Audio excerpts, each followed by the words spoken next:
Like sample and hold, ring modulation is a signal processing effect that harks back to the very early days of synthesis.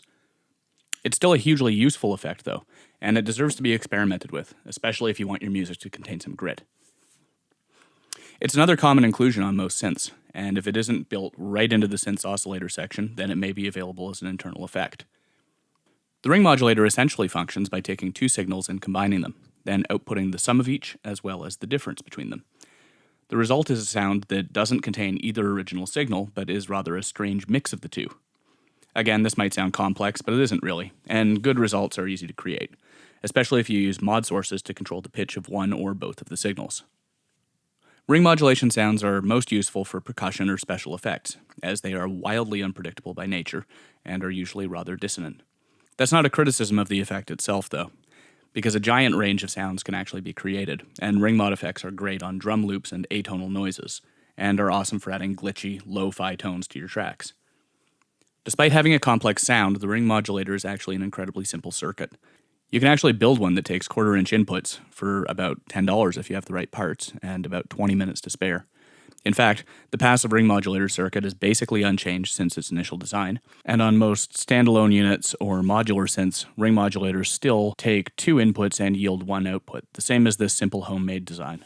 In terms of practical application, however, many synth manufacturers that included a ring modulator in their designs chose to assume that one or both of the inputs would be one of the synth's oscillators. So instead of having two inputs for patch cables, there might be one input, so that an external sound could be ring modulated in conjunction with one of the synthesizer's internal oscillators. Sometimes a ring mod circuit would be hardwired so that two oscillators could be combined together inside the synth. In modern usage, ring modulators are usually included as an option within the oscillator section, as an insert within the synthesizer's signal path, or as an insert effect within the DAW. Within Ableton itself, the frequency shifter can provide gritty ring mod style effects, and in this next example, we're going to have a look at a ring mod effect added to our acidic synth line from our examination of oscillator sync. I'll experiment with the wet-dry here and the frequency so that I find a sweet spot.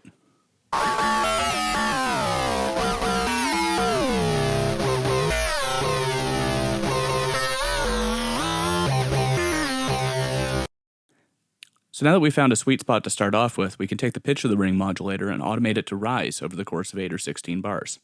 Even though this is creating a fairly atonal effect, by only adding a little bit of it into the mix, we can create a sense of motion and progression.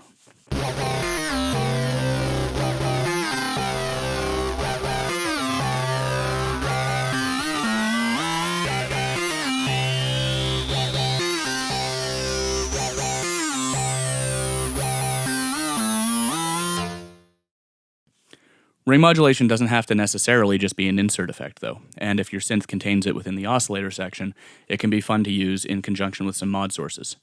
So in this instance in Massive, we're going to take a sawtooth wave in oscillator 1 and add some ring mod to it. Instead of playing a sequence, we're going to just listen to one held note, and I'm going to sweep the ring mod up and down.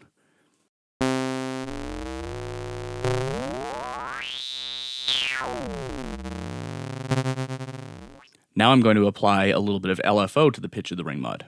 This can give us a discordant motion, and is great for really huge, nasty sounds.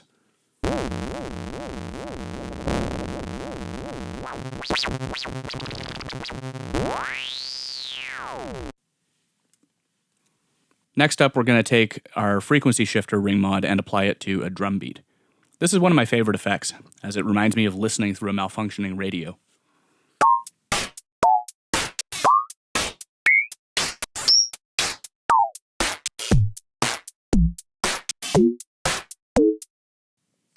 So this is a great effect to use on percussive elements, especially if we automate the pitch of the ring mod through either an LFO or an envelope.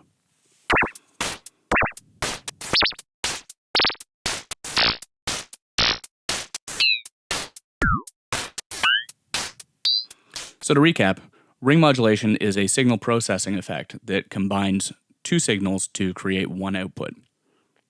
The results are usually quite dissonant, but ring modulation can work really well if used correctly to add some really nice lo-fi gritty nastiness to your tunes.